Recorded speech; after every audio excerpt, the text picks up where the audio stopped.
আসসালামু আলাইকুম। জি, আমি ডাক্তার মীর শহীদুল ইসলাম। যে আজকে গুরুত্বপূর্ণ কিছু তথ্য আপনাদেরকে দেব। বিশেষ করে ডে বাই ডে লক্ষ্য করা গেছে পুরুষের কিডনি ড্যামেজ হয়ে যাচ্ছে, হার্টের সমস্যা হচ্ছে, ব্রেনের সমস্যা হচ্ছে, স্ট্রোকের মতন সমস্যা হচ্ছে। এগুলোর কারণ কি?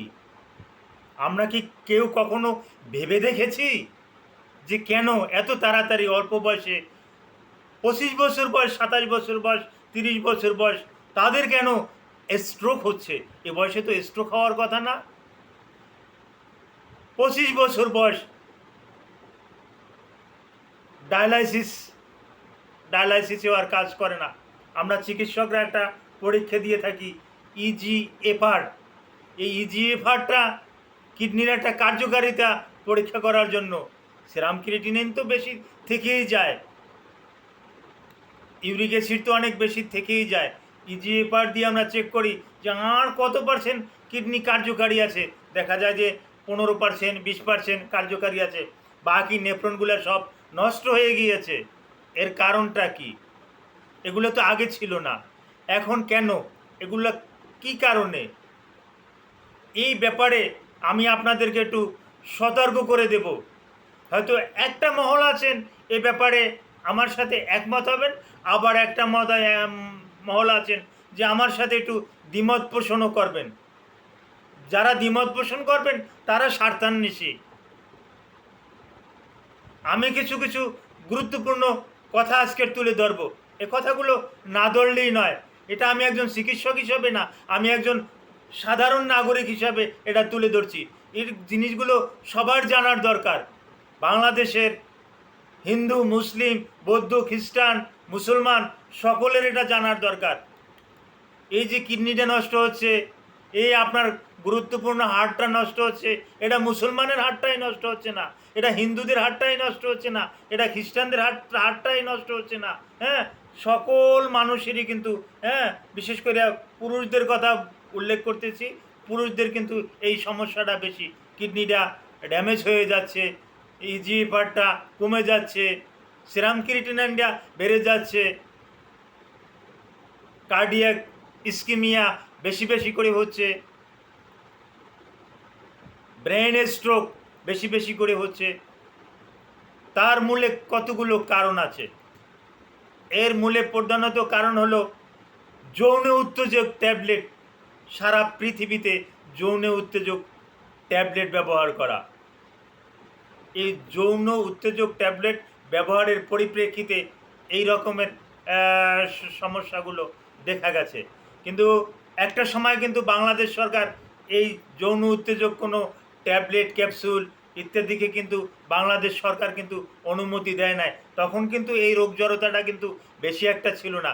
যখনই দেখা গেল যে এই পশ্চিমা বিশ্বের সাথে তাল মিলিয়ে বাংলাদেশেও এই যৌন উত্তেজক ট্যাবলেট, ক্যাপসুল বা আরও অন্য ফর্মে পাওয়া যায়, এই রকমের ঔষধ যখন বাংলাদেশ সরকার যখন অনুমতি দিল, এগুলো খাওয়ার পরপরই কিডনিতে সমস্যা দেখা যায় যে কিডনিটা ফুলে গেছে, কিডনিটা ফাঁপা হয়ে গেছে, যেটাকে আমরা চিকিৎসা বিজ্ঞানে বলি হাইড্রোনেফ্রোসিস। হাইড্রোনেফ্রোসিস হয়ে গেছে, কিডনিতে পানি জমে গেছে, হ্যাঁ, কিডনিটা বড় হয়ে গেছে, কিডনির নেফ্রনগুলো নষ্ট হয়ে গেছে। হ্যাঁ, আমাদের কাছে আসলে আমরা পরীক্ষা করে দেখি যে আরও অনেক কিছু তার সমস্যা হয়ে গেছে, আরও আগে আসা উচিত ছিল। আপনি আসছেন না একদম আমাদের কাছে 11th আওয়ারে, শেষ মুহূর্তে। এখন আমাদের কিছু করার নাই।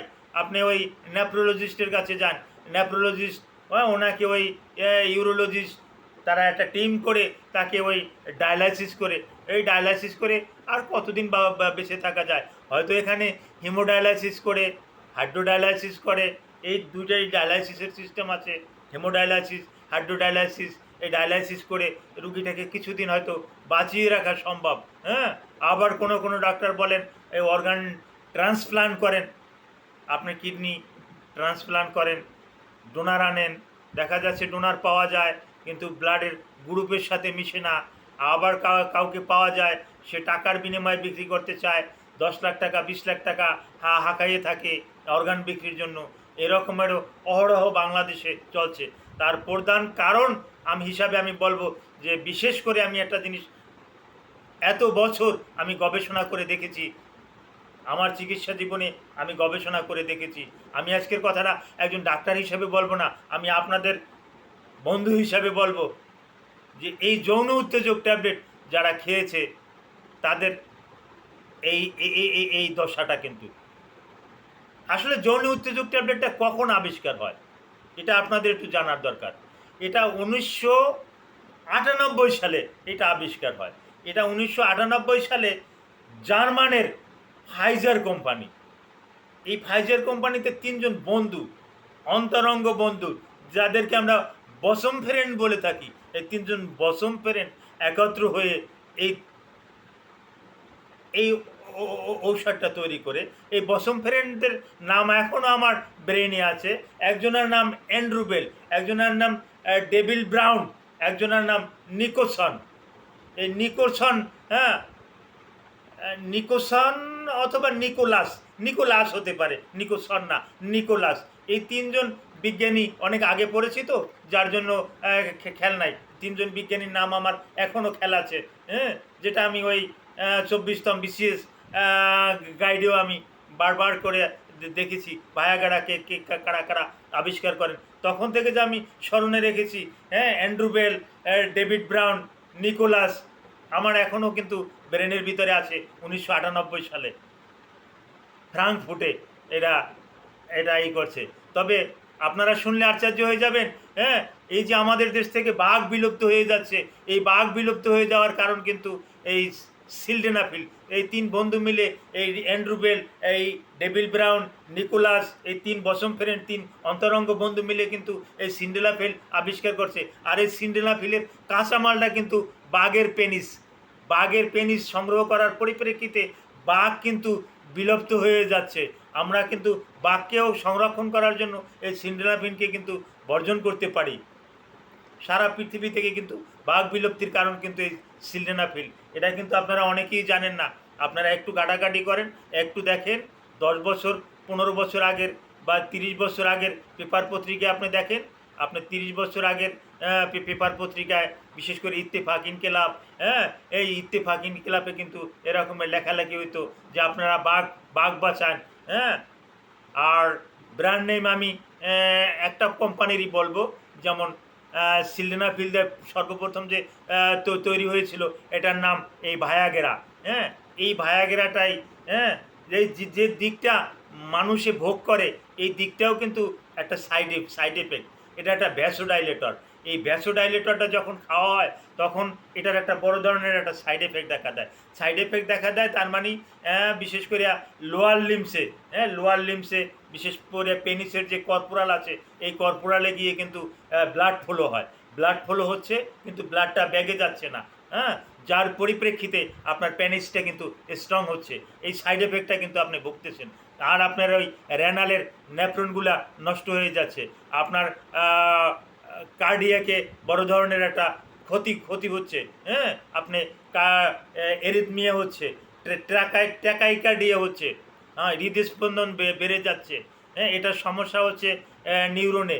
হ্যাঁ, এখানে চাপ পড়ে, হ্যাঁ, যার পরিপ্রেক্ষিতে ব্রেনে রক্ত সঞ্চালন বেশি থাকার পরিপ্রেক্ষিতে আপনি ব্রেন স্ট্রোক করতে পারেন। জি, সুযোগ হলে পরবর্তীতে ইনশাল্লাহ এই বিষয়ে আরও আলোচনা করব। আমি আজকের এতটুকুই আলোচনা করে শেষ করছি। ধন্যবাদ।